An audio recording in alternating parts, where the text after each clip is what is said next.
Sometimes it was verbatim the same exact song, just in another language. It was, maybe the melody would be slightly different, but I mean, the similarities, they should have been, throughout this program, we should have been focusing more on similarities instead of differences, because it was the differences that was creating strife in the project. That being said, there were definitely some differences. Some differences in education, some differences on opinion, on the nature of conflict. I could ask, but it wasn't just differences between the two groups. It was differences between people within the same group. I could ask 10 Armenians or 10 Azerbaijanis when tension started between the two countries, and I'd get 20 different answers. I'd get, oh, it started 10 years ago, back when I'm not going to go into the details, but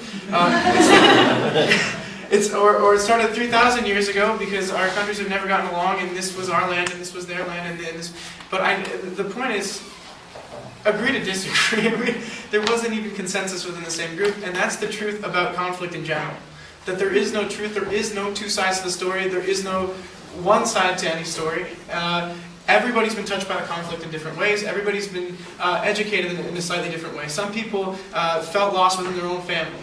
For example, there were a few people on the trip who lost a father in the war. Other people, moved to Armenia within their own lifetime. Russian citizen,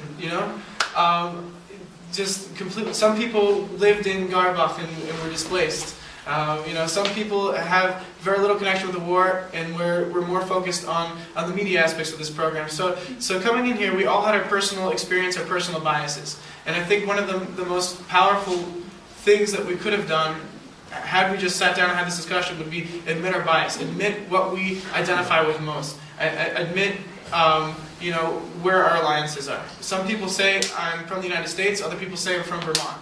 I mean, there's just so many differences on how we identify ourselves, even if we're from the same group and we have similar backgrounds. Do you think your biases were challenged throughout the course of the program?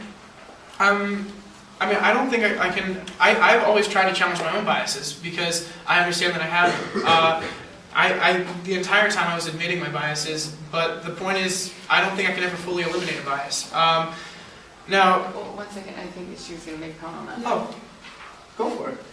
I was just going to say that, in a way, ignorance is a bias, because when you're so ignorant, sometimes, like for me personally, I can't speak for you or for anyone, but ignorance was my bias, because when I don't know anything about people, I just kind of assume they're like me, and they are like me in so many ways, but their culture is not like mine, and so it's not fair to assume that these people who've grown up in, like, for example, liberal Vermont, because that places a lot of requirements on them that they don't have, and they have a different background. And so if you assume that things can be easily resolved, or that, oh yay, we're all going to be happy and get along and it's easy, well, there's a lot of background, and you need to look at that and remember that it's not easy for everyone. Yeah, over the course of the summer, I noticed my group definitely bonded, and we started becoming friends and actually seeing each other as people, which was really, really cool. And then something that was definitely frustrating for me, and probably for everyone, was when we came over here and we realized that, we're going back to our own communities, and we're going to continue hearing what we're saying and what our families are saying, and then it's just difficult to sort of remember how far we got. Mm-hmm. And it's only a 1.5-year program, and there's only so much we can do to actually change. We can't actually change what has been Entrenched. Yeah, it's since we were young, since we were little, and what we've been taught. So that's been a difficulty. I think I was completely ignorant. I came here expecting huge changes. Everyone, after they got to know each other, would love each other, and they'd all sing Kumbaya, and they'd all dance and things like that. But that's not what this program... That didn't happen? Here we go. Let's all dance. Let's do it right now. I think that even though we didn't make big changes, we made little changes in how these people saw each other. The Azerbaijanis and the Armenians, at least I hope, got to see each other as people and not as sides. And even though they still don't, or a lot of them still don't agree with each other on the major issues, Karabakh, other things, where actually able to have a meaningful conversation about it, which is one of the greater things about this program. And in that way, the movies were really helpful because it gave us something to focus on other than Can I getting. interrupt for just a second? Yeah. All of them, while we were in Vermont for 3 weeks in the summer, were tasked with, we matched them up in these groups of 3, and they were tasked with creating a movie on a social issue. Martin here, raise your flip. Put your flip in the air. I know you're supposed to be recording this, but use flips to do that. So anyway, I'm sorry. Right, no, it's fine. And just like, actually in the beginning of the summer program, we kind of agreed to put the conflict on the blacklist. You know, we didn't talk about it. And that was really, really frustrating for us because we expected those big changes, you know? But then we had to get over that and focus on these movies, which seemed like the weak thing to do. But it gave us a place for Azerbaijani and Armenian conversation, and talking about the Beatles, because that was common ground we all could agree on, or or movies and music and the easy stuff, and that was a good way to do that. Good way to segue into meaningful conversation. The interesting thing is, and I've written this on, actually wrote this on the USAID blog, but I think conflict a lot of times arises from lack of communication. And I had a long discussion with Elizabeth last night. And one of the things that she said was, it's almost nice to see people arguing on both sides, fighting with each other, because that's communication. When in the beginning, there was no communication. I remember the first night, some of the Armenian girls were afraid to have Azerbaijani boys in the same house, and they didn't, confront anybody. They pulled themselves in another room. Everybody moved themselves around, and I remember sleeping in the attic that night. I mean, just to make sure that nobody was crossing. It was just fear. It was lack of understanding, lack of communication. It was, is everybody on his or her own side? And then towards the end, it was beautiful to see people arguing.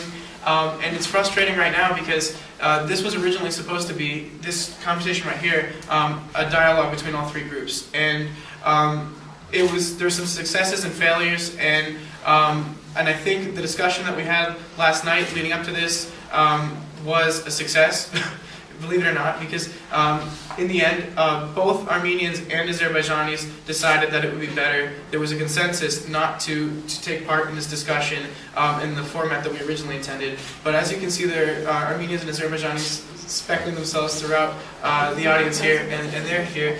But I feel that sometimes to address conflict, tolerance isn't enough. Because when you tolerate someone, you're not engaging in conversation. You're not communicating. You say, you're over there, I'm over here. There doesn't need to be a dialogue between us.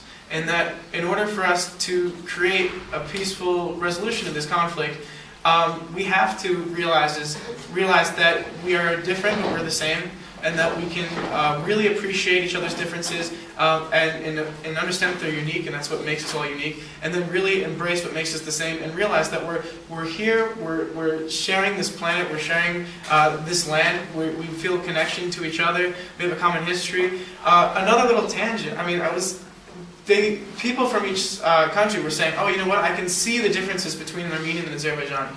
And then I was like, okay, fine. I'll ask a Georgian if he or she could tell. So, I asked several Georgians, like, where is this kid from? Where's this kid from? Because I figure, they're from the Caucasus. They've seen kids from Armenia. They've seen kids from Azerbaijan before. If it's so obvious, then go for it. And so, and it was 50-50 guessing the whole time. Sometimes they were right, sometimes they were wrong. Sometimes they were right, and then I showed a picture of one of my group mates as a baby. And people were saying, oh, that baby's from Kyrgyzstan. And I'm like, Tao-chan. Tao-chan. I have a question for you though. Was it the face? What was the big impact for you guys? Was it the face-to-face? Or was it the technology piece? Was it being able to engage, to blog, to use social media, to connect? Did that help solidify face-to-face interaction? Go ahead. I think that the media is a start that makes the transition into face-to-face interaction a lot easier.